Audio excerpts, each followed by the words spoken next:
Barang siapa yang hadir di antara kalian hari Jumat, falyaghtasil, maka mandilah. Hukumnya ini bukan hukum wajib tapi hukum sunnah. Kenapa? Karena kalimatnya menggunakan fal ghuslu afdolu. Lima tuharrimu ma ahallallahu laka tabtagdi mardhaka azwajika. Wahai Nabi, lima tuharrimu, kenapa engkau haramkan ma ahallallahu laka, sesuatu yang dihalalkan oleh Allah kepadamu. Wahai fulan, hukumnya poligami misalnya, karena dia pelaku poligami, dia bilang itu hukumnya wajib. Wah, ngeri sekali. Mandi apa? Li sholati idil fitri wa idil adha. Rasulullah setiap mau sholat id itu, idul fitri maupun idul adha, Rasulullah niat mandi untuk sholat tersebut. Di dalam keluarganya yang menikah dengan Sayyidina Ali bin Abi Thalib, tidak pernah Fatimah sedikit pun gundah gulana, keluh kesah, protes kepada suaminya Sayyidina Ali bin Abi Thalib. Walaupun saat itu bapaknya itu adalah pemimpin umat Islam dunia, Rasulullah Sallallahu Alaihi Wasallam. As-sholatu mi'rajul mu'minin. Salat itu adalah mi'rajnya orang-orang yang beriman. Bismillahirrahmanirrahim. Assalamualaikum warahmatullahi wabarakatuh. Alhamdulillahi rabbil alamin. Alhamdulillahilladzi arsala rasulahu bil huda wa dinil haqq liyudhhirahu 'ala dini kullih wa kafa billahi syahida. Asyhadu an la ilaha illallah wahdahu la syarikalah wa asyhadu anna Muhammadan 'abduhu wa rasuluhu la nabiyya ba'dah. Allahumma salli wa sallim wa barik 'ala hadzal nabiyyil karim Sayyidina wa habibina wa syafi'ina wa maulana Muhammadin wa ala alihi wa ashabihi ajma'in, amma ba'd. Hadratul mukarramin al-muhtaramin, para alim ulama, para asatidz, wabil khusus Presiden Direktur, Presdir, Owner Al-Mukarram Bapak Haji Fuadi PT Ratu Prima Raya, yang mudah-mudahan kita doakan selalu diberikan kesehatan oleh Allah, keimanan yang istiqamah, dan dilapangkan rizkinya oleh Allah Subhanahu wa taala. Amin ya rabbal alamin. Yang juga yang saya hormati para direksi dan para manajer di perusahaan PT Ratu Prima Raya. Ada juga manajer Bapak, beliau ini manajer kan? Manajer umum Bapak Patais. Terus manajer keuangan. Oh, keuangannya ada dua sekarang. Oh, yang gemuk. Dan juga para karyawan. Ini mana Menteri Perhubungan, yang mana Pak Syam ini? Yang alhamdulillah seluruhnya tanpa mengurangi rasa ta'zim dan hormat saya tidak sebutkan satu persatu. Bapak Ibu yang insya Allah dirahmati Allah Subhanahu wa ta'ala. Alhamdulillah, puja dan puji syukur kehadirat Allah pada kesempatan sore hari ini. Allah mempertemukan kita kembali di dalam satu majelis, yaitu majelis ilmu, dengan niat thalabul ilmi, menimba ilmu agama. Mudah-mudahan duduk yang kita di majelis ilmu ini dicatat sebagai amal ibadah kita kelak di yaumil hisab nanti. Amin ya rabbal alamin. Salawat beriring salam selalu tercurahkan kepada pemimpin umat baginda Nabi besar Muhammad sallallahu alaihi wasallam. Semoga kita umatnya istiqamah dalam menjalankan ajaran-ajarannya dan kelak mendapatkan syafaatul uzma fi yaumil qiyamah. Amin ya rabbal alamin. Bapak Ibu yang berbahagia, sebelum kita awali kajian fikih kita dalam kitab Kifayatul Akhir fi Halli Ghayatul Ikhtisar, yuk sama-sama kita awali dengan doa. Kita bacakan suratul Fatihah. Yang pertama kita hadiahkan Al-Fatihah ini untuk kedua orang tua kita.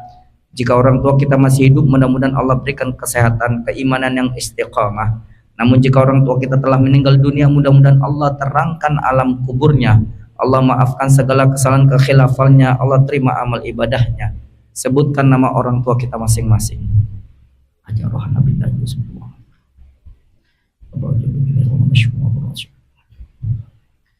Yang kedua, kita hadiahkan Al-Fatihah ini juga untuk para guru-guru kita yang telah memberikan ilmu kepada kita. Mudah-mudahan dengan ilmu yang beliau berikan menjadi amal soleh beliau di yaumil hisab nanti. Wabil khusus hadal mu'alif kitab Kifayatul Akhir fi halli ghayatil ikhtisar. Mudah-mudahan dengan ilmu yang beliau torehkan dalam kitab ini dan kita pelajari bermanfaat bagi kita.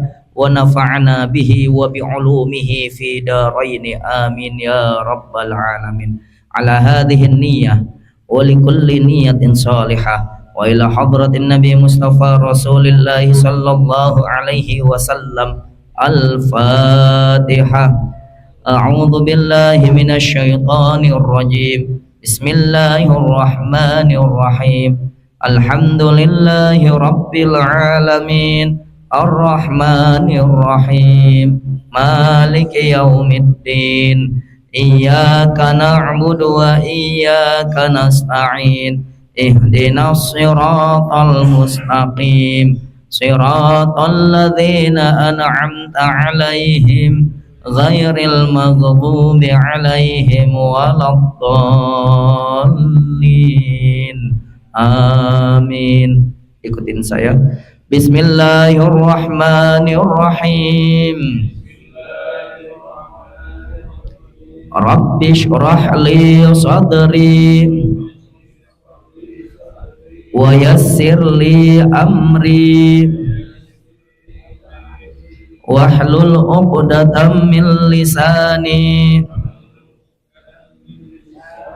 yafqahu qawli.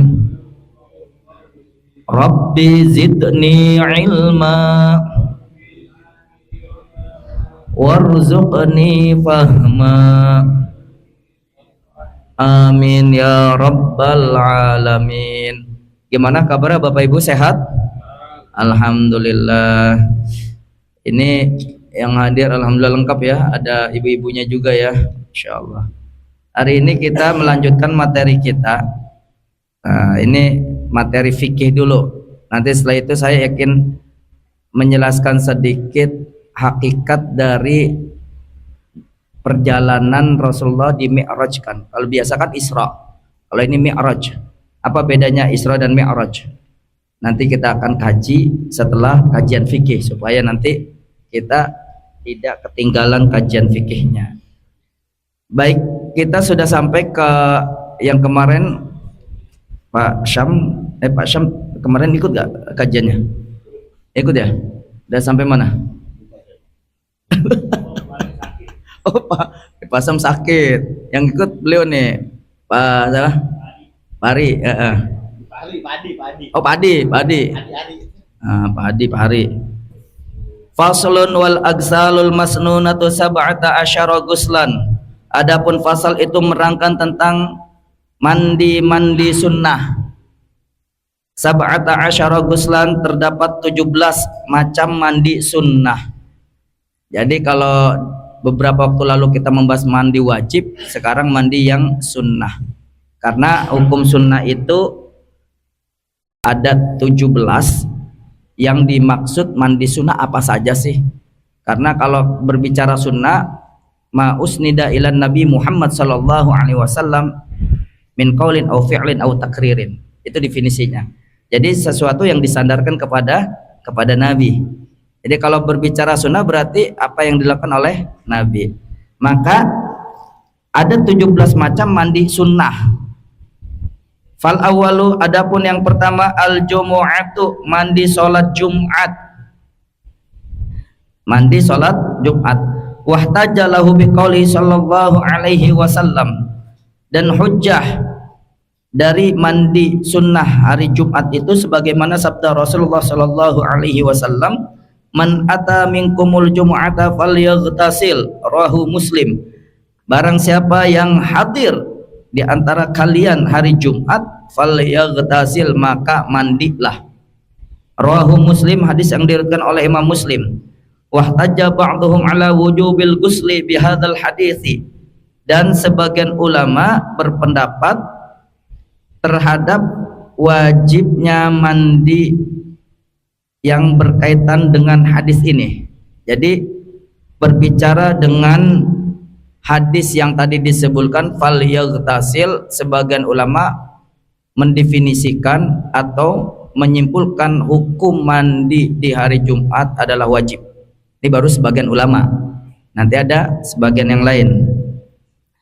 Kemudian waqala, dan dikatakan al-amru lil wujub, adapun perintah itu untuk kewajiban. Waqad jaa, dan sungguh telah hadir ya misroha bahu fi hadits akhar walaftuhu, dan hujjah masrohan bihi, yang menjelaskan terhadap hadis tersebut, hadis yang lain walaftuhu, dan adapun lafadznya guslul jumu'ati wajibun ala kulli muhtalimin, mandinya hari Jumat itu hukumnya wajib ala kulli muhtalimin, atas setiap orang yang bermimpi.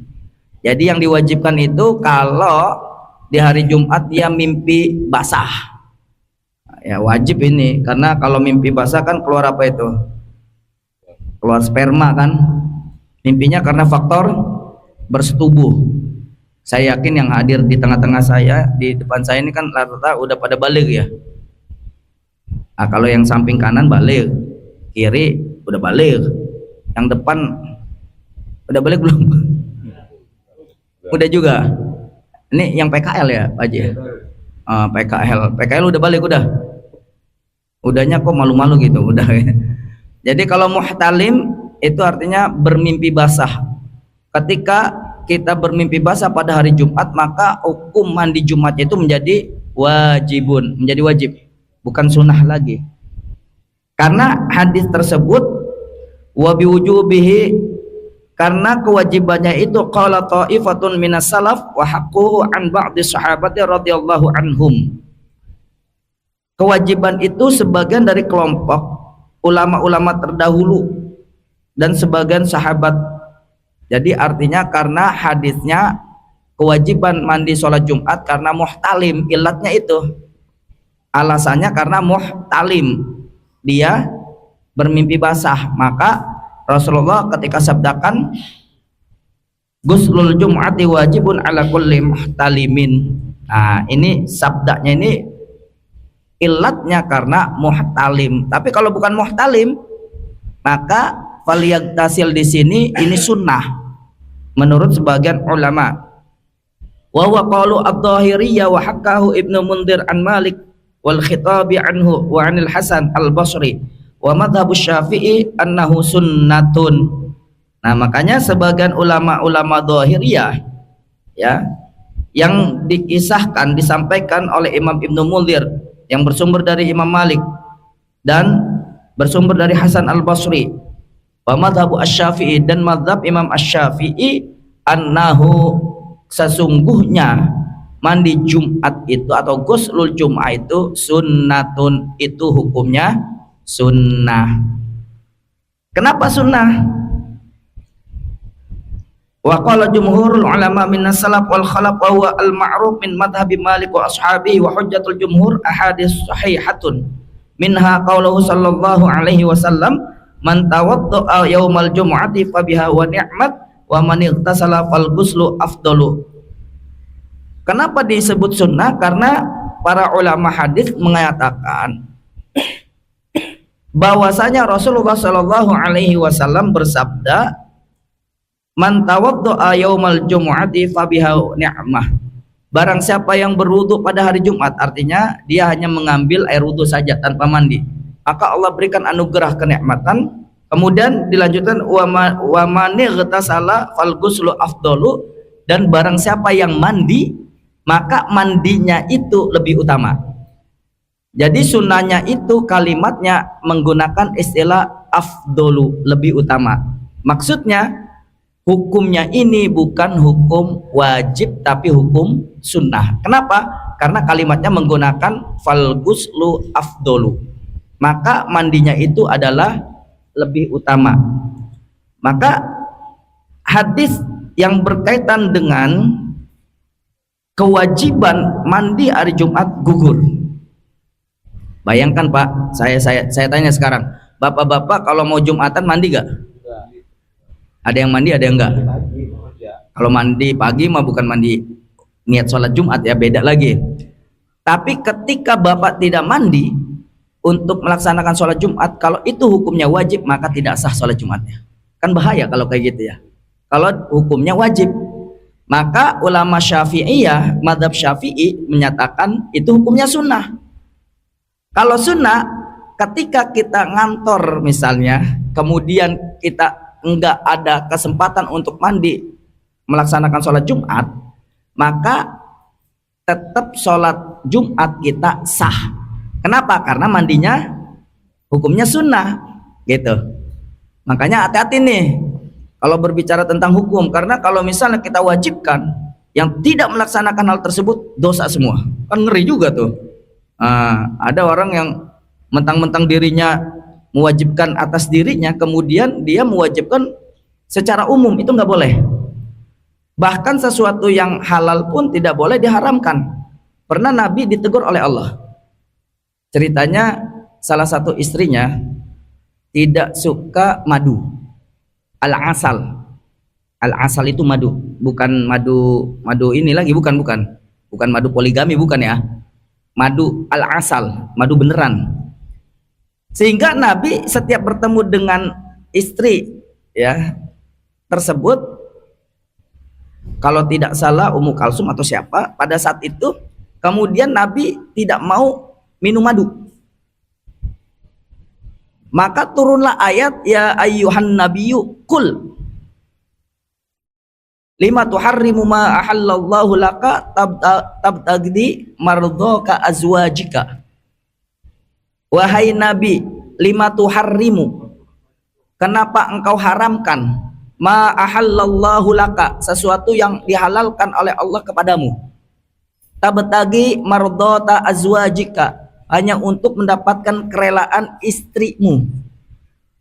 Jadi mendapatkan kerelaan istrinya, Nabi akhirnya tidak mau minum madu kalau ketemu dengannya.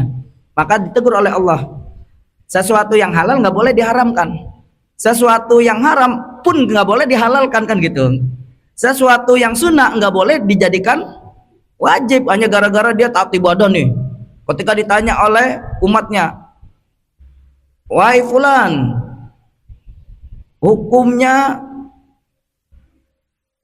poligami misalnya, karena dia pelaku poligami, dia bilang itu hukumnya wajib. Wah, ngeri sekali. Ketika dia menyatakan hukum wajib, maka ketika orang lain tidak melakukannya, konsekuensinya hukum wajib itu menjadi punishment. Kalau enggak melakukannya ada punishment, hukuman, yaitu dosa dia. Makanya tidak boleh menaikkan status hukum di dalam al-ahkam asy-syariah itu dari sunnah ke wajib, nggak boleh. Atau sebaliknya, dari mubah ke sunnah. Dari mubah ke sunnah. Contoh begini, kalau kita makan sehari-hari, ini makan nih, ada nggak yang sehari satu kali aja makannya? Ada ya, yang lagi diet misalnya, tapi jarang. Tapi boleh nggak? Boleh. Kalau dia sehari 3 kali makan, pagi siang sore, boleh nggak? Boleh. Kalau makannya dia dalam sehari 6 kali, boleh nggak? Boleh. Kalau sehari 10 kali, boleh nggak? Boleh. Kenapa boleh? Karena hukum makan tersebut mubah. Kalau ketika makan berapa kalinya ditentukan, wajib sehari 3 kali, wajib, ini kalimat wajib, maka yang tidak makan sehari 3 kali dia dosa. Makanya istilah al-ahkam asy-syariah itu harus benar-benar ihtiyaton, kehati-hatian. Maka Imam Syafi'i menetapkan hukum dari mandi sholat Jumat itu adalah annahu sunnatun. Sesungguhnya mandi sholat Jumat itu hukumnya sunnah. Dalilnya apa? Minha qalu sallallahu alaihi wasallam, man tawaddaa yaumal jum'ati fa biha wa ni'mat wa man ightasala fal ghuslu afdalu. Jadi kalimat fal ghuslu afdalu itu menunjukkan kepada kesunahan, bukan kewajiban. Baik. Selanjutnya, yang kedua, amma tsaniyah, Adapun mandi sunnah yang kedua adalah wal idani, mandi sholat dua id, yaitu Idul Fitri wa Idul Adha. Sholat Idul Fitri dan Idul Adha. Kenapa Rasulullah Shallallahu Alaihi Wasallam melakukan hal tersebut? Fayustahabbu ayyagtasila lahu malikauli Ibni Abbas radhiyallahu anhuma. Karena Rasulullah Shallallahu Alaihi Wasallam yaghtasilu yaumal fitri wa yaumal adha. Wa kana Umar wa Ali radhiyallahu anhuma yaf'alanahu. Wa kadza Ibnu Umar radhiyallahu anhuma li'annahu amrun yajtami'u lahun nas. Nah ini. Kenapa sholat dua Id itu dilakukan oleh Rasul? Karena ada yang menyaksikan, yaitu sahabat Nabi yang bernama Sayyidina Ali radhiyallahu an dan Sayyidina Umar. Pada saat hadis ini bersumber dari Abdullah bin Abbas radhiyallahu an. Apa kata Abdullah bin Abbas radhiyallahu an? Karena Rasulullah sallallahu alaihi wasallam, adapun Rasulullah sallallahu alaihi wasallam yaghtasilu, melakukan mandi apa? Li sholati Idul Fitri wa Idul Adha. Rasulullah setiap mau sholat Id itu, Idul Fitri maupun Idul Adha, Rasulullah niat mandi untuk sholat tersebut. Ini bersumber dari Abdullah bin Abbas radhiyallahu an. Sehingga apa? Hukum dari mandi mau melaksanakan sholat Id hukumnya sunnah. Dalilnya tadi bersumber dari Abdullah bin Abbas radhiyallahu an. Ini yang kedua. Baik. Ada pertanyaan dulu gak? Dari yang pertama Jumat sama dua sholat Id. Saya persilahkan. Ya, monggo. Ya. Betul. Halo. Ya. Ya, nanya, ada nggak mandi Jumat itu bacaannya seperti apa gitu? Yang lebih afdolnya maksudnya. Baik. Mungkin kalau kita mandi Jumat itu apa hadas besar atau hadas kecil gitu, mungkin itu udah pada inilah setiap Jumat. Tapi kalau khusus misalnya mandi Jumat itu yang afdol itu seperti apa? Baik. Kali pertanyaannya, setiap segala sesuatu perbuatan itu tergantung pada niatnya. Maka syarat disahkannya bernilai atau tidaknya mandi yang kita mau melaksanakan sholat Jumat pada saat kita niat. Maka ada pertanyaan lagi, boleh nggak kita mandi waktu sebelum berangkat kantor?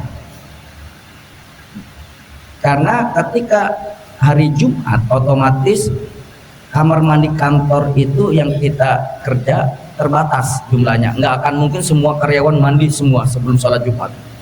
Maka sebelum kita berangkat kantor, kemudian kita mandi dulu. Mandi yang akan dicatat sebagai mandi untuk sholat sunnah Jumat, mandi yang didasarkan dengan niat. Gimana niatnya? Niatnya sama seperti pada saat kita mau mandi sunnah yang lainnya. Nawaitul gusla li sholatil jumu'ati sunnatan lillahi ta'ala. Niat saya mandi untuk mau melaksanakan sholat Jumat, sunnatan, hukumnya sunnah, lillahi ta'ala, karena Allah. Kalau kita mau niatnya dalam hati, boleh. Karena apa? Di dalam kitab fikih disebutkan wa mahallun niyati al-qalbu, tempatnya niat itu hati. Karena kalau kita ungkapkan lafzul jalalah di dalam kamar mandi misalnya pakai lillahi ta'ala, karena Allah, kita ucapkan dalam WC, kan kita mandinya di dalam kamar mandi yang ada WC-nya, kan nggak etis kalau ngucapin Allah di situ kan. Maka kita dalam hati nih, tapi kita niat, saya mau mandi dengan niat mau melaksanakan sholat Jumat, mandi sunnah karena Allah. Nah itu yang menjadi nilai ibadah. Nah, jadi kalau daripada nanti kita mandinya sebelum Jumatan jam 11, kan Jumatnya jam 12 misalnya, jam 11 kita udah siap-siap masuk kamar mandi, ternyata semua karyawan juga begitu, ngantri lama, akhirnya tidak ada waktu. Nah makanya kita ngakalin, bukan ngakalin, sifatnya kita jadikan mandi sholat Jumat supaya mendapatkan nilai sunnah pada saat kita mau masuk kantor. Artinya mau berangkat ke kantor jam-jam 7 kita mandi dengan niat tadi, nawaitul gusla li sholatil jumu'ati sunnatan lillahi ta'ala, maka jadi nilai ibadah. Sama Bapak Ibu, kalau mau sholat niatkan sikat gigi ini, niatkan untuk bersiwak, walaupun bukan siwak yang kita secara utuh. Saya pernah waktu itu ada mata kuliah waktu saya di Islamabad Pakistan itu, waktu masih kuliah S2, ada syekhnya mengatakan gini, lau an asyukha ala ummati la amartuha bisiwak qabla sholati. Ini hadisnya sahih, riwayat Imam Bukhari. Andai kata tidak memberatkan umatku, kata Rasul, sungguh aku akan perintahkan siwak sebelum melaksanakan sholat. Jadi semua orang kalau memaknai secara harfiah hadis itu, dia semua bawa siwak, tapi pertanyaannya, kalau nggak pernah sikat gigi terus tetap pakai siwak, kira-kira bersih nggak giginya? Mohon maaf ya, nggak pernah sikat gigi, dia sebelum sholat siwak aja, bersih nggak? Nah, yang dimaksud siwak di sini makna ya sama seperti ketika saya jelaskan ketika Rasulullah berada di Madinah, syariku au gharibu fil baul. Ketika Rasulullah buang air kecil, Rasulullah perintahkan hadaplah ke timur atau ke barat, karena tujuannya bukan masalah barat, timur, utara, selatannya, tapi masalah menghadap arah kiblat dan membelakangi kiblat. Nah, sama siwak. Siwak itu bukan masalah apa? Kayunya, bukan. Tapi fungsi kita untuk menghilangkan aroma bau mulutnya dan sisa-sisa makanan yang ada di giginya. Itu fungsinya sebetulnya. Jadi bukan masalah kayunya, bukan. Jadi kalau misalnya kita niat sikat gigi, ya Allah saya mau sholat, saya niat sikat gigi, seperti halnya perintah Rasul siwak, itu dapat nilai pahala siwak. Jadi memaknakan hadis Rasulullah itu secara kontekstualnya, bukan hanya teksnya. Maka ketika kita mau mandi pun, ya Allah saya niatkan mandi ini untuk sholat Jumat. Jadi walaupun jedahnya berapa jam tuh, kita jam mandi pagi biasanya Bapak jam berapa? 7. Jam 5? 7. Oh jam 7, kira jam 5 sekalian mandi besar gitu ya. Jam 7, katakanlah jam 7. Jam 7 mandi nih sampai Jumat jam 12, berarti ada jeda berapa jam? 5 jam kan? Bolehkah itu sebagai mandi sunnah? Boleh. Karena apa? Innamal a'malu binniyat wa innama likulli imri'in ma nawa. Jadi apa yang diperbuatnya sesuai dengan apa yang diniatkan. Jadi boleh Pak. Ya, niatnya seperti itu, nawaitul gusla li sholatil jumu'ati sunnatan lillahi ta'ala. Baik. Bagus, pertanyaannya ada lagi yang lain? Dari Jumat, monggo. Pak Syam yang mau umroh niat, oh nanti, oke. Takutnya gimana kalau mandi niat mau jima pada saat selesai umroh gitu. Nah, ya, itu penting juga itu ya. Tapi nanti aja khusus ya kalau itu mau umroh. Nanti WA katanya. Baik, kita lanjut lagi. Yang ketiga sekarang ya. Yang kedua tadi al-idani. Mandi sunnah yang ketiga adalah al-kusuf. Apa itu al-kusuf? Mandi sunnah yaitu mandi mau melaksanakan sholat gerhana, yaitu al-kusuf. Yang keempat wal khusuf.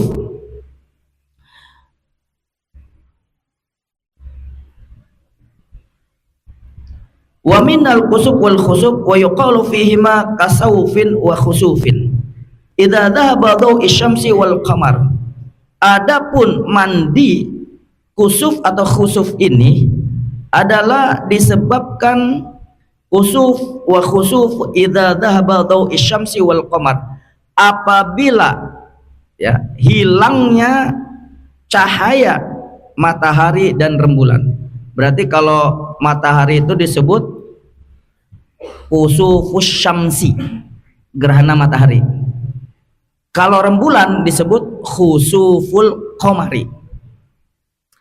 Kisahnya, nah sambil saya ceritakan kenapa pada dulu masyarakat Arab jahiliyah ketika terjadinya kusufus syams, kemudian masyarakat Arab jahiliyah menuduh ini karena wafatnya Ibrahim, putra dari Muhammad. Jadi putra Rasulullah Ibrahim ini meninggal dunia.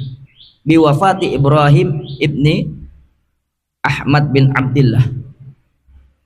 Kemudian sampai Rasulullah mengeluarkan sabda khusus untuk sholat gerhana ini.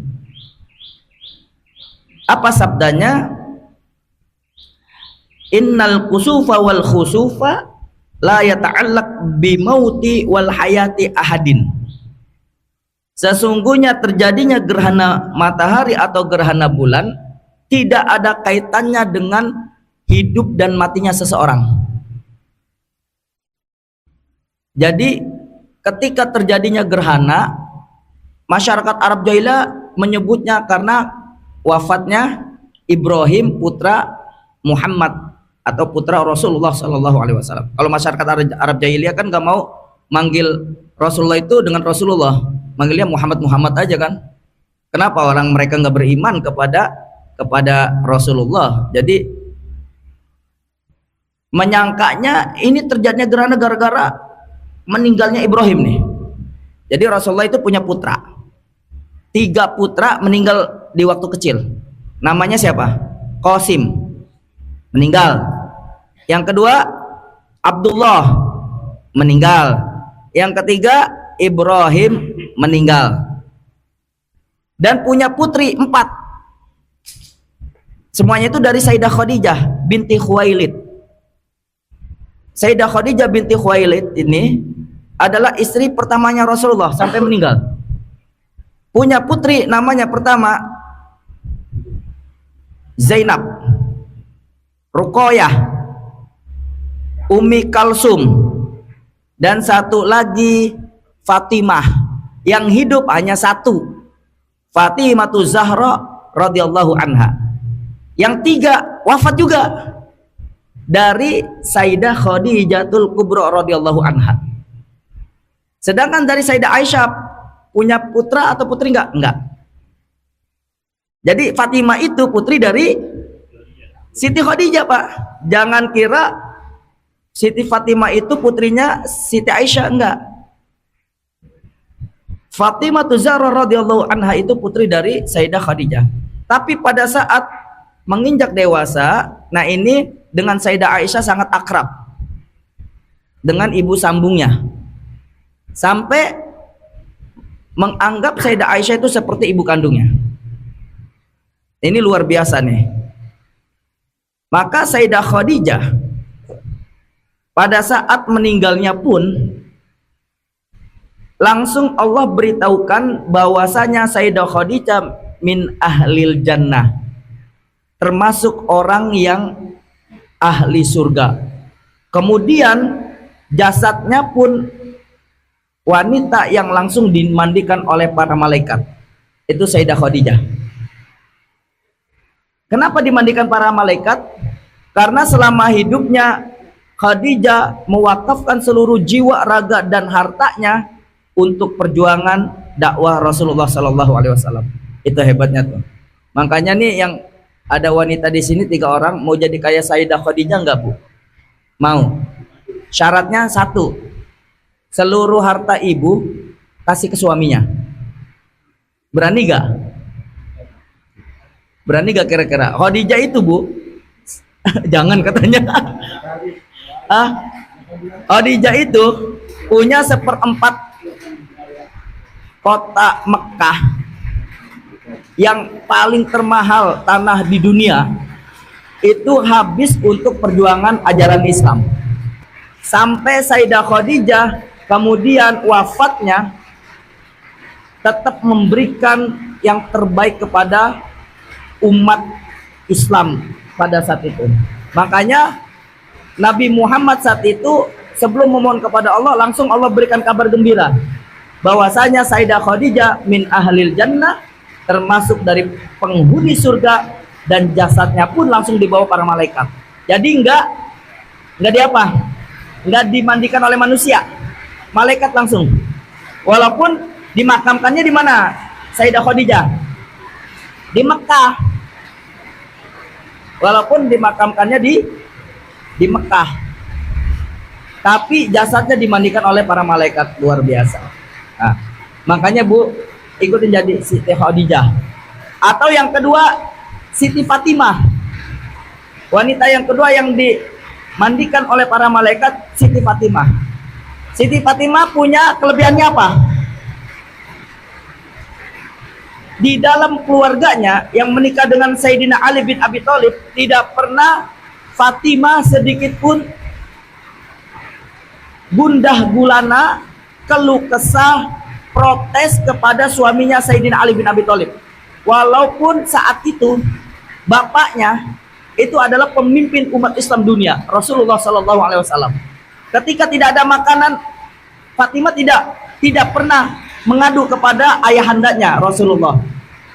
Jadi tahunya ketika Rasulullah menghampiri rumah Sayyidah Fatimah, ngelihat dapurnya itu kosong.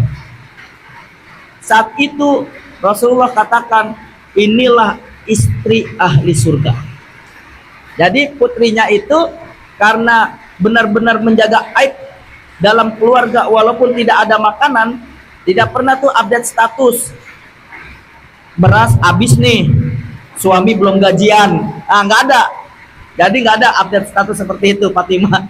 Makanya cirinya Fatimah, jasadnya oleh Allah langsung dimandikan para malaikat. Yang ketiga, wanita yang dimandikan para malaikat itu Asia binti Hamazah. Siapa Asia itu? Istrinya Fir'aun. Kenapa jasadnya dimandikan para malaikat? Karena Asia itu tetap taat di dalam hubungan antara suami dan istri, memberikan makannya, menghormati sebagai suami, walaupun secara akidah Asia tetap berpegang teguh kepada Allah Subhanahu wa taala. Tapi tidak pernah kemudian Fir'aun dicaci maki oleh Asia, walaupun tidak beriman. Ketika pagi tetap dibuatin kopi, ya kalau istilahnya kita ngopi, tetap dibuatin kopi oleh Asia, dimasakin makanan oleh Asia, walaupun Fir'aun durhaka kepada Allah. Pertanyaannya, ibu-ibu punya suami durhaka seperti Fir'aun enggak? Enggak ya? Tapi kenapa kok galak banget sama suaminya? Kan gitu. Padahal Fir'aun yang udah durhaka sama Allah, Asia tetap menghormati Fir'aun sebagai suami. Makanya dia termasuk ahli surga yang jasadnya dimandikan para malaikat. Ini Asia. Yang keempat, yang dimandikan oleh para malaikat, nih sekalian, wanita yang dimandikan oleh para malaikat jasadnya adalah Maryam binti Ali Imron. Maryam binti Imron. Kenapa ada Al-Quran namanya Ali Imron? Ali itu artinya keluarga. Imron itu ayahnya Sayyidah Maryam alaihissalam. Siapa Maryam? Ibunda Nabiullah Isa alaihissalam yang Allah tiupkan Ruh Kudus ke dalam rahimnya. Ruh Kudus itu adalah ruh yang suci yang Allah tiupkan tanpa melalui sperma manusia. Makanya Nabiullah Isa alaihissalam itu dituhankan oleh orang Nasrani karena menganggap seperti anak Tuhan, padahal tidak. Nabiullah Isa manusia dan sama seperti kita. Bedanya Nabiullah Isa diutus oleh Allah menjadi seorang utusan Allah, tapi kalau agama yang lain menganggapnya adalah mereka sebagai Tuhan. Ini perbedaannya.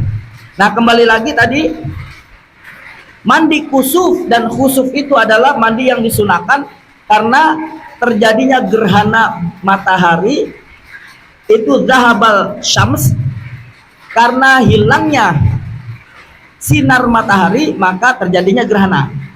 Dan zahabal qamar, hilangnya perginya sinar rembulan maka terjadinya khusuful qamar. Nah, kedua kejadian itu ayatani min ayatillah, tanda-tanda dari tanda kebesaran Allah. Jadi dua tanda yang Allah beritahukan gerhana itu, maka disunahkan kita sholat. Sebelum sholat disunahkan kita mandi. Nah, kenapa mandi? Rasulullah melakukan hal tersebut di dalam kitab Kifayatul Akhyar fi Halli Ghayatul Ikhtisar. Al-khusuf wal khusuf itu termasuk min sunanil ghusli, yaitu disunahkan untuk mandi. Yusra'ul ijtima lahuma wa yustahabbul ightisal lahuma kal jumu'ati. Maka disyariatkan secara ijtima para madhab bahwasanya mandi untuk melaksanakan sholat gerhana itu yustahabbu, disunahkan, sama seperti kal jumu'ati, sama seperti mandi sholat Jumat. Baik, Bapak Ibu yang berbahagia, yang keempat tadi ya, yang pertama tadi apa? Mandi sholat Jumat. Kemudian apa lagi? Mandi idaini, 2 id. Dan yang ketiga mandi mau melaksanakan sholat gerhana. Ada pertanyaan? Silakan dari sini. Kedengeran nggak Pak kalau ini? Walaupun kedengeran ya? Oh, nggak tahu kalau beliau ya. Kedengeran? Oh, kedengeran juga katanya. Ya. Kemudian wal istisqa, dan sholat istisqa. Apa itu istisqa? Wa yustahabu ayyagtasila lahu li ajli qat'ir rawa'ih, li'annahu mahallu yashra'u fihi al-ijtima' fa asbahal jum'ah. Sholat istisqa itu disunahkan sholat yang meminta hujan. Ini kan hujan, sebetulnya nggak usah diminta karena udah sering musim hujan kan. Tapi kalau musim kemarau panjang, kemudian kita mau turunnya hujan, ada diperintahkan oleh Allah untuk apa? Melakukan sholat istisqa, yaitu tolabul matar, meminta turunnya hujan. Maka sebelum melaksanakan sholat istisqa, disunahkan kita untuk apa? Untuk melaksanakan sholat apa, yaitu al-ghuslu fi istisqa, mandi pada saat melaksanakan sholat istisqa, yaitu memohon untuk diturunkannya air hujan. Ini hujan ya, udah doa belum? Belum. Kita doa dulu ya hujan supaya jadi rahmat. Bismillahirrahmanirrahim. Allahumma sayyiban nafi'an. Allahumma sayyiban nafi'an. Allahumma sayyiban nafi'an. Amin ya rabbal alamin. Ya Allah, jadikanlah turunnya air hujan itu bermanfaat. Itu maknanya. Jadi bukan menjadi bala atau bencana, tapi menjadi manfaat. Kalau misalnya kita nggak doa, minta sama Allah supaya jadi manfaat, niscaya khawatirnya terjadi apa? Banjir, tanah longsor, kemudian terjadi bencana yang lainnya. Na'udzubillahi min dzalik. Baik Bapak Ibu yang berbahagia, fikihnya sebagaimana saya janjikan kita cukupkan, kita masuk kepada mi'raj ya, mi'raj ya. Kedengeran nggak Pak? Apa itu mi'raj? Hah? Mi'raj itu adanya rafa'a, naik. Ketika berbicara Isra, Mi'raj, ada 2 kosakata. Kalau Isra itu maknanya safar, perjalanan yang sifatnya dunia. Kalau Mi'raj adalah irtafa'a, ilallahi azza wa jalla. Kalau mi'raj itu adalah naiknya seorang hamba kepada Allah. Makanya sholat yang kita lakukan adalah as-sholatu mi'rajul mu'minin. Sholat itu adalah mi'rajnya orang-orang yang beriman. Artinya mi'raj itu adalah menaikkan jiwa dan ruhiyah kita kepada Allah Subhanahu wa taala. Makanya dalam sholat itu kan filosofinya apa? Kita berkomunikasi hati kita, jiwa kita kepada zat yang menciptakan diri kita. Artinya kita naik tuh. Maka ketika orang sholat masih punya pikiran duniawi, maka belum mi'raj. Contoh, ketika takbiratul ihram, Allahu Akbar, pikiran bapak, ini hujan, helm motor saya bisa basah nih, bisa banjir. Kemudian, wah, tadi kunci motor taruh di mana ya? Ketika sholat, Allahu Akbar, oh ya ingat, kunci motor saya ada di laci. Berarti belum mi'raj, belum mencapai tahapan Allah naikkan dia. Jadi masih di alam dunia tuh. Padahal as-sholatu mi'rajul mu'minin, sholat merupakan mi'rajnya bagi orang yang beriman. Status menaikkan manusia itu ke hadirat Allah itu ketika seorang itu melakukan dengan ikhlas karena Allah. Ada sholat, ucapan kita ikhlas, tapi hati kita tidak ikhlas. Kenapa? Karena yang tahu dirinya dengan Allah. Makanya ada orang yang mengatakan istafti qalbak, tanyalah kepada hati nuranimu. Pada saat kita melakukan sesuatu, hati kita akan berbicara, ini benar atau salah. Ketika misalnya Pak Haji Puadi melakukan ibadah sholat, Allahu Akbar, kira-kira sholatnya ini benar atau salah? Sebetulnya hati kita bisa menjawab. Contoh begini, walaupun nanti di bab ada hal-hal yang membatalkan sholat. Di antaranya begini, kita kan kalau lagi sholat, seringkali kita ada gerakan yang berlebihan. Allahu Akbar.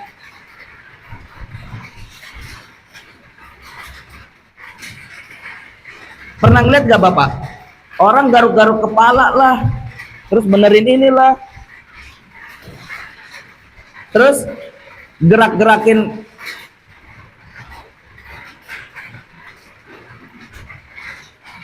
terus ketika gatel garuk-garuk lah. Padahal ketika kita menghadap ke Allah, itu kita sedang mi'raj. Allahu Akbar. Kita sedang naik dan berkomunikasi dengan Allah. Namun gerakan kita ternyata justru menjadikan Allah itu benci. Kenapa benci? Karena bukan gerakan sholat yang dilakukan, tapi gerakan ngegaruk. Apalagi kalau lagi sholat subuh, Allahu Akbar, ngantuk, jelek banget dah udah. Ngantuk sambil nguap dan bersuara, dan nggak ditutup lagi.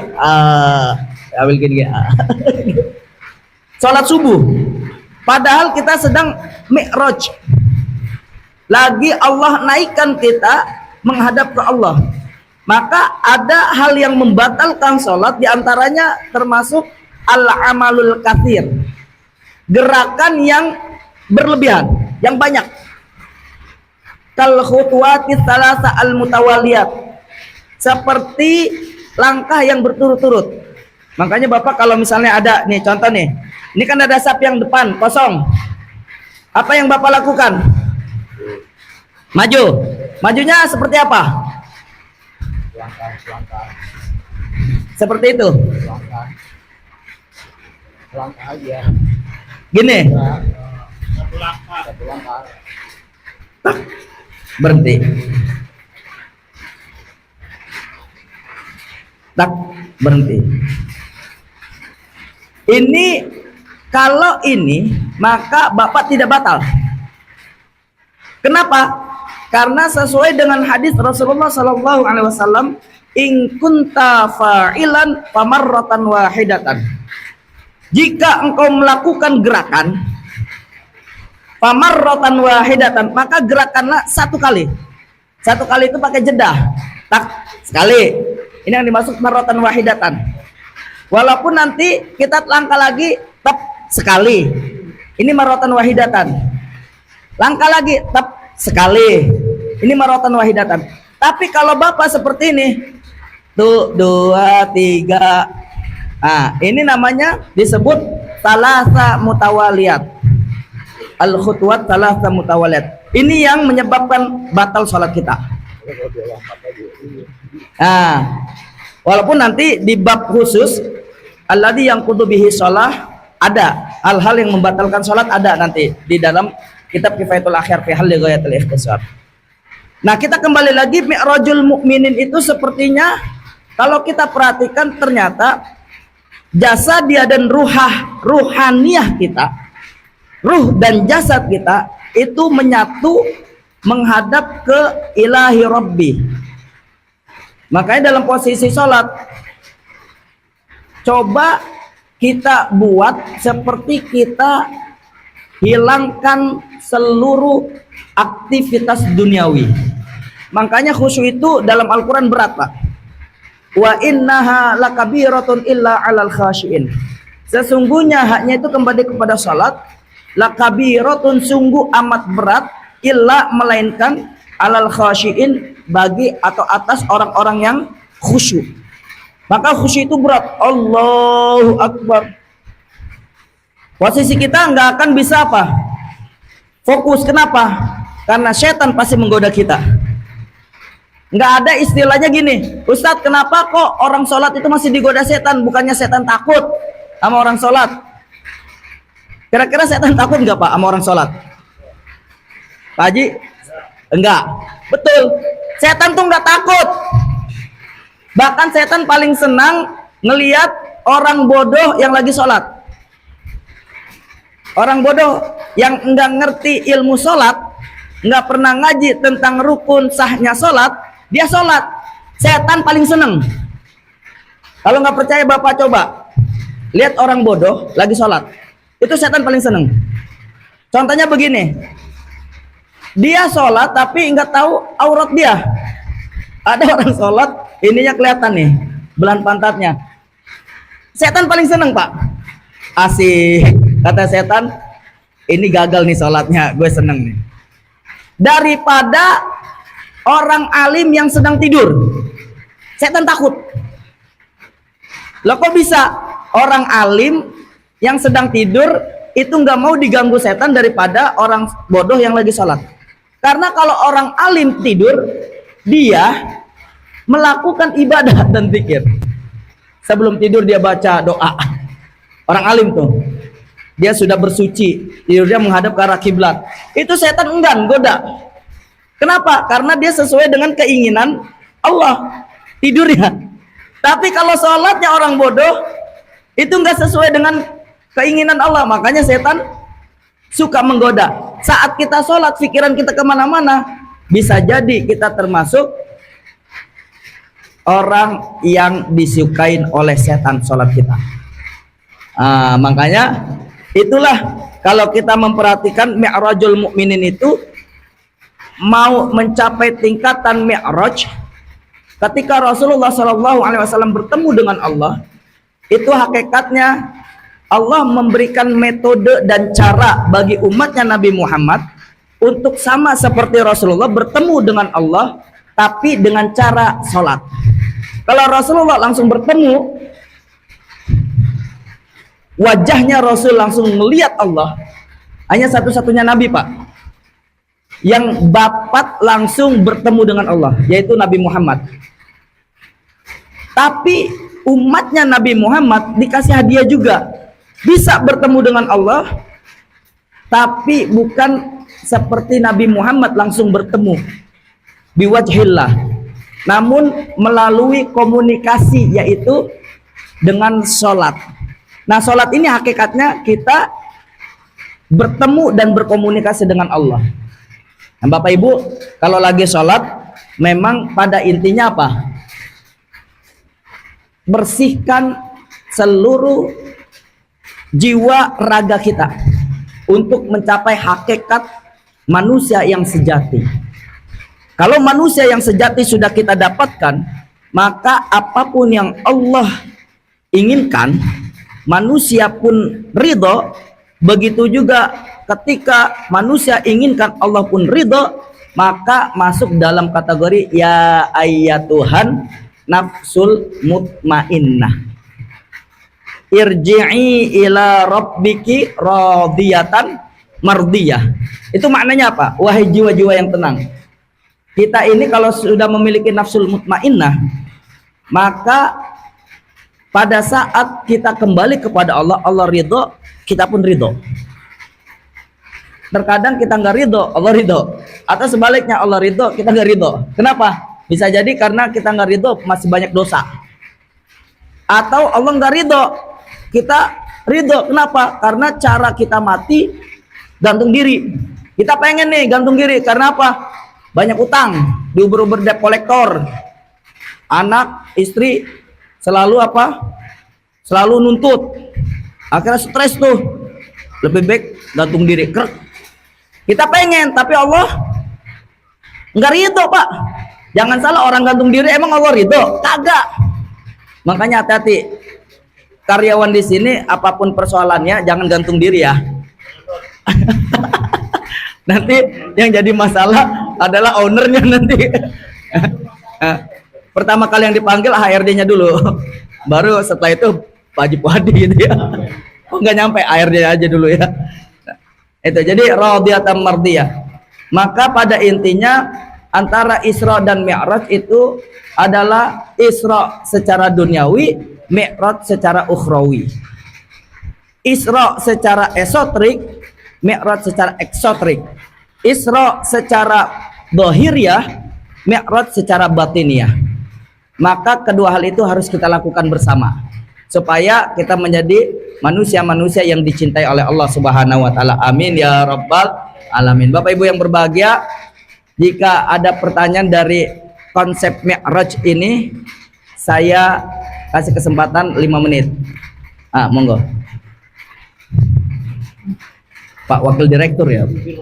Pak Wakil Direktur silakan. Calon Wakil Direktur silakan. Assalamualaikum warahmatullahi wabarakatuh. Waalaikumsalam warahmatullahi wabarakatuh. Izin Pak Ustadz bertanya terkait perintah sholat itu kan pada saat Isra Mi'raj ya Pak Ustadz. Nah, sebelum peristiwa Isra Mi'raj itu apa sudah ada ibadah sholat juga untuk Nabi? Karena yang kita tahu nabi-nabi sebelumnya juga ada ritual sholat gitu Pak Ustadz ya. Itu satu. Yang kedua terkait Al-Quran Pak Ustadz. Jadi kan Al-Quran sebelumnya itu sudah lengkap ada di Lauhul Mahfuz ya Pak Ustadz. Kemudian turun berangsur-angsur ke diturunkan wahyu ke Nabi. Sedangkan isi Al-Quran itu kan ada banyak hal terkait apa yang terjadi di dalam kehidupan Nabi gitu Pak Ustadz. Apakah itu berarti kejadian yang dialami Nabi, peristiwa-peristiwa itu memang sudah istilahnya sudah pasti akan terjadi gitu Pak Ustadz?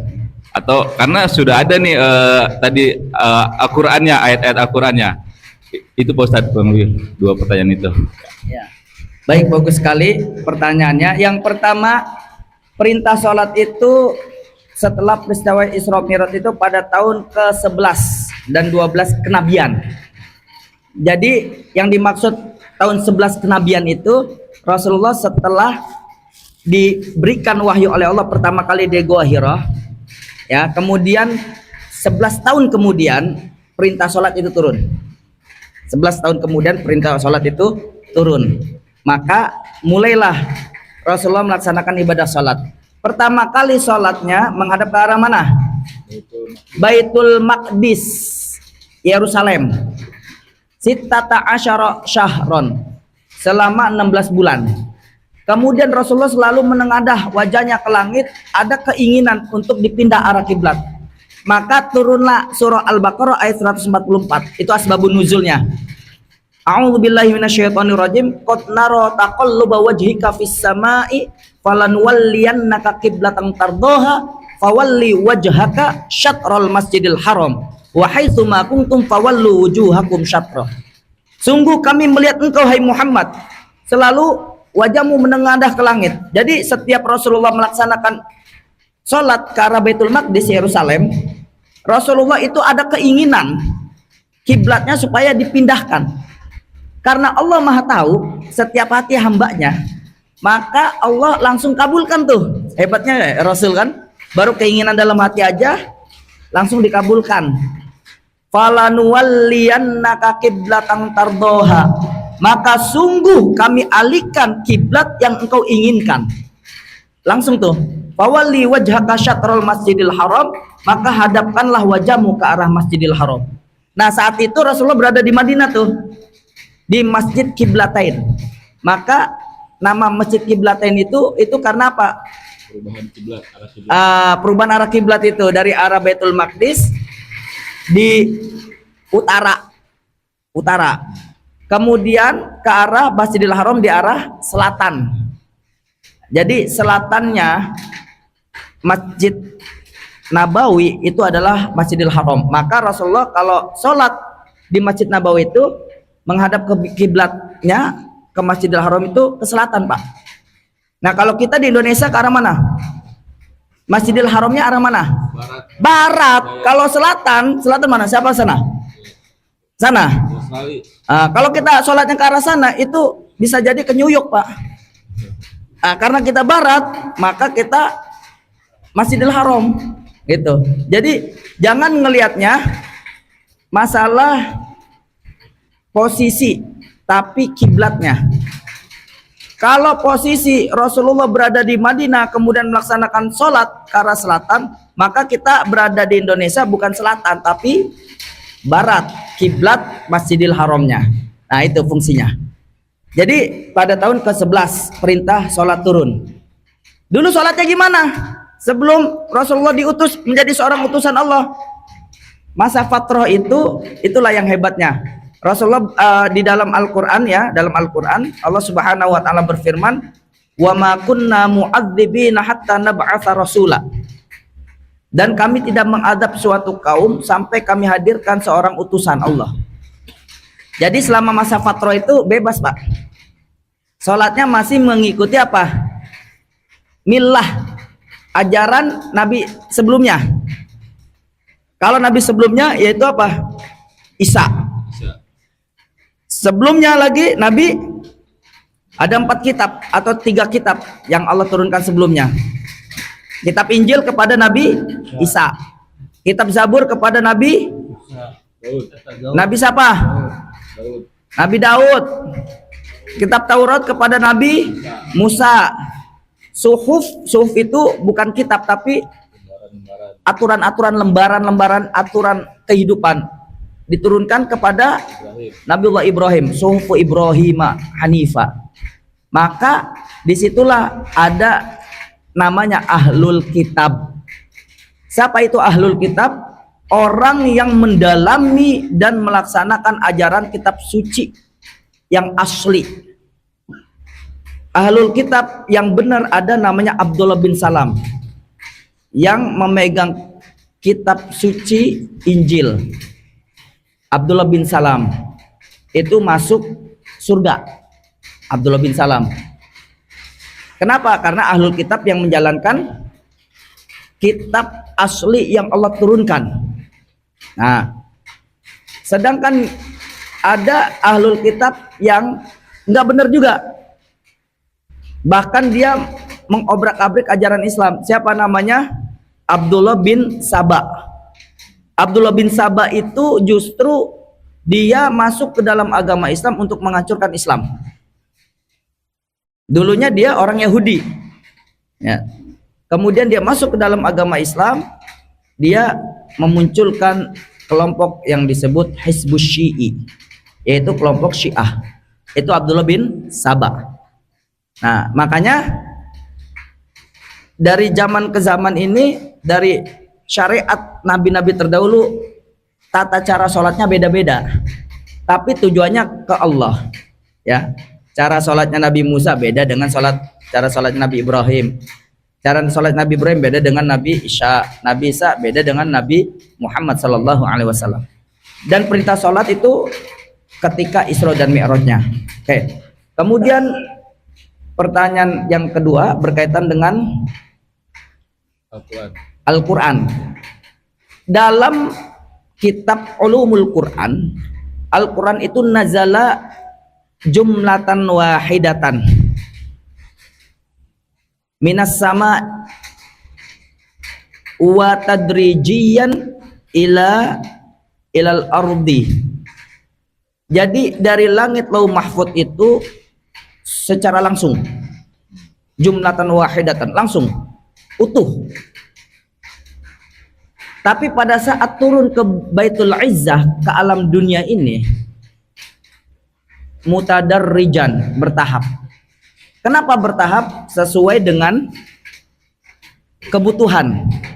Ada sahabat nanya tentang yas'alunaka 'anil mahid, qul huwa adang fa'tazilun nisaa fil mahid.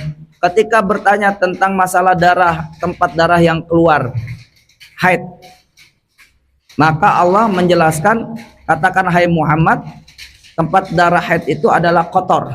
Jangan dekat-dekati wanita yang sedang menstruasi. Nah, seperti itu. Jadi ketika ada sahabat nanya, baru dijawab oleh Allah. Ada juga langsung tanpa ada pertanyaan. Contohnya apa? Ayat-ayat ketauhidan. Qul huwallahu ahad, itu langsung. Allahus samad, lam yalid walam yulad walam yakul lahu kufuwan ahad. Ada juga berkaitan dengan perilaku musuh-musuh Allah dan Rasulnya. Contohnya Abu Lahab. Ketika Abu Lahab mencaci maki Rasulullah dengan kalimat tabban laka ya Muhammad ajma'tana lihada. Ketika Rasulullah kumpulkan seluruh kaum Quraisy, termasuk orang-orang kafir saat itu, kemudian Rasulullah mengiklankan, wahai manusia, sesungguhnya tidak ada Tuhan selain Allah. Kemudian Abu Lahab dengar kayak gitu, kesel. Karena pada saat dikumpulkan, kemudian Abu Lahab berdiri langsung, tabban laka ya Muhammad ajma'tana lihada. Celaka engkau Muhammad, engkau kumpulkan kami hanya karena ini. Nah, itu sombongnya Abu Lahab. Akhirnya apa? Turunlah surah Al-Lahab. Tabbat yada abi lahabi wa tab. Malah yang celaka kedua tangan Abu Lahab. Tabbat yada, celakalah kedua tangan abi lahabi wa tab. Kedua tangan Abu Lahab. Kenapa? Karena Abu Lahab kan makanya nunjuk-nunjuk itu kepada orang yang dimuliakan oleh Allah itu enggak benar. Menghardikan gitu. Tabbat laka ya Muhammad. Akhirnya Allah turunkan tabbat yada, justru yang celaka itu adalah Abu Lahab. Itu sebuah peristiwa yang langsung Allah turunkan ayat. Banyak ayat-ayat itu turun secara mutadarrijan, bertahap. Ya. Tapi apakah di Baitul Izzah atau di Arsy-nya itu langsung? Ya, jumlatan wahidatan. Satu Quran utuh. Terus nama-nama surahnya apakah sudah ditentukan? Ya. Nama surahnya pun tauqifi, bukan ijtihadi. Tauqifi itu sudah ditetapkan oleh Allah melalui Rasulnya, bukan ijtihadi, bukan ijtihadnya manusia. Nama surah mulai dari Al-Fatihah, kemudian Al-Baqarah dan seterusnya itu sudah ditetapkan, bukan karena ada nih namanya Imron dimasukkan Ali Imron. Ini surah kebanyakan kisah tentang Nabi Muhammad, ditulis surah Muhammad, bukan. Itu langsung dari Allah. Makanya disebutnya tauqifi, bukan ijtihadi. Itu dalam ulumul Quran, ya. Oke, jelas ya. Jadi Al-Quran itu bisa jumlatan wahidatan di arsy-nya, lauh mahfudnya, tapi ketika turun ke alam dunia mutadarrijan, bertahap. Oke, ada lagi yang lain? Cukup ya, karena waktu yang membatasi kita pas jam 5:05. Insya Allah nanti kita ketemu lagi pada saat Bang Syam sudah berangkat umroh ke Mekah Mukarramah, ya. Ya kan, kita doakan beliau, ya. Mudah-mudahan Allah berikan perjalanan umroh beliau yang umroh makbulah, yang diterima oleh Allah, mabrurah, yang mudah-mudahan diterima dan menjadi mabrur, dan juga Allah hapuskan dosa-dosanya, Allah lancarkan perjalanannya, Allah berikan kesehatannya sampai kembali ke tanah air, amin ya rabbal alamin. Ala hadhihi niyah wa likulli niyatin salihah wa ila hadratin Nabi Mustafa Rasulillah sallallahu alaihi wasallam. Al-Fatihah. A'udzu billahi minasyaitonir rajim. Bismillahirrahmanirrahim. Alhamdulillahi rabbil alamin arrahmanir rahim maliki yaumiddin. Iyyaka na'budu wa iyyaka nasta'in. Ihdinas siratal mustaqim. Siratal ladzina an'amta 'alaihim ghairil maghdubi 'alaihim waladdallin. Amin. Dan juga seluruh karyawan yang berangkat umroh, berapa orang Pak Haji? 9 orang ya. Di sini 3, termasuk Pak Burhan ya. Pak Burhannya, terus apa lagi? Pak Syam dan Ibu. Ya, kita doakan mudah-mudahan semuanya dilancarkan oleh Allah dalam perjalanannya, ibadah umroh ke Mekah Al-Mukarramah, ziarah ke makam Rasulullah Madinatul Munawwarah, dan pulang dalam keadaan sehat walafiat. Ala hadhihi niyyah wa likulli niyatin salihah wa ila hadratin Nabi Mustafa Rasulillah sallallahu alaihi wasallam. Al-Fatihah. A'udzu billahi minasyaitonir rajim. Bismillahirrahmanirrahim. Alhamdulillahi rabbil alamin arrahmanir rahim maliki yaumiddin. Iyyaka na'budu wa iyyaka nasta'in. Ihdinas siratal mustaqim. Siratal ladzina an'amta 'alaihim ghairil maghdubi 'alaihim waladdallin. Amin. Allahumma shalli wa sallim wa barik ala sayyidina Muhammad wa ala alihi wa ashabihi ajma'in. Allahumma ighfir lil mu'minina wal mu'minat wal muslimina wal muslimat al ahya'i minhum wal amwat. Allahumma a'inna ala dzikrika wa syukrika wa husni ibadatik. Allahumma la tada' lana fi hadha majlisina dhanban illa ghafartah wala hamman illa farrajtah wala dainan illa qadaitah wala maridan illa syafaitah wala aiban illa satartah wala hajatan min hawaijid dunya wal akhirati illa qadaitaha wa yassartaha ya arhamar rahimin. Allahumma taqabbal umratahum umratan maqbulatan wa mabruratan wa sa'yan mashkura wa dhanban maghfura wa tijaratan lan tabur. Rabbana taqabbal minna innaka antas samiul alim wa tub alaina innaka antat tawwabur rahim. Rabbana atina fid dunya hasanah wa fil akhirati hasanah wa qina adzabannar. Wa sallallahu ala sayyidina Muhammad. Subhana rabbika rabbil izzati amma yasifun wa salamun alal mursalin walhamdulillahi rabbil alamin. Amin ya rabbal alamin. Terima kasih, mohon maaf. Wallahul muwaffiq ila aqwamit thoriq. Assalamualaikum warahmatullahi wabarakatuh.